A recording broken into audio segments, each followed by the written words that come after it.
السلام عليكم، ازيكم عاملين ايه؟ النهارده جايبه لكم حاجه كده تحفه بجد، حاجه جميله. تعالوا نشوفها مع بعض. ده يا جماعه احدث طقم عشاء اهو، او طقم بورسلين زي ما انتوا بتسموه، على حسب بقى المكان اللي انتوا موجودين فيه. عايزه اقول لكم ان الطقم ده يعني شدني وحبيت ان انا اصوره لكم، وكمان لما عرفت ان هو لسه نازل، يعني احدث حاجه واحدث موديل نازل في طقم العشاء. كلنا عارفين ان يطقم العشاء بيبقى يعني مرسوم عليها كده نقشات وحاجات، فده شدني لانه رقيق وشكله حلو قوي. يعني زي ما احنا شايفين كده ان هو سادة، وفي قلبه نقشة خفيفة كده من فوق. النقشة دي سيلفر، وفي منه المذهب برضو نقشة خفيفة كده مذهبة. فانا حبيت اوريكم ده المرة دي، واللي ان شاء الله الفيديو الجاي هوريكم اللي هو المذهب.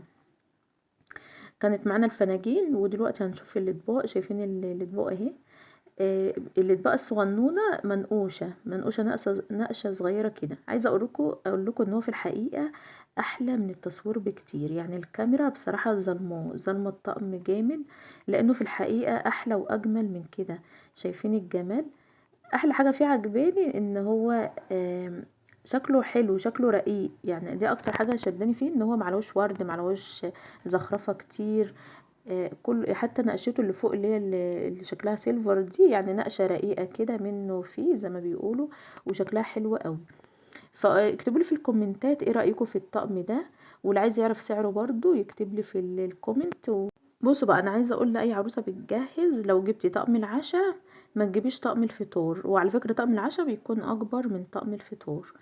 ولو جبتي طقم الفطار ما تجيبيش العشاء، يعني بلاش اطقم كتير، يعني حرام. يعني انتوا شايفين كل حاجه اصلا غاليه دلوقتي، فارحموا اهلكوا شويه. فبلاش نجيب حاجات كتير ملهاش اي لازمه.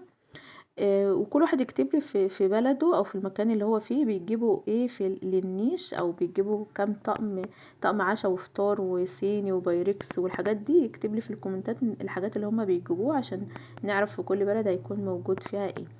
بشكركم جدا، وبشكر اي حد بيدعمني واي حد بيشاهدني. ما تنسوش تدعموني باللايك والاشتراك. هقدم لكم فقرات وجولات وحاجات تانية كتير، وكل حاجة ان شاء الله هتكون بالاسعار، وهقولكم على الاماكن اللي تشتروا منها حاجات رخيصة، وفي نفس الوقت الماتيريال بتاعتها تكون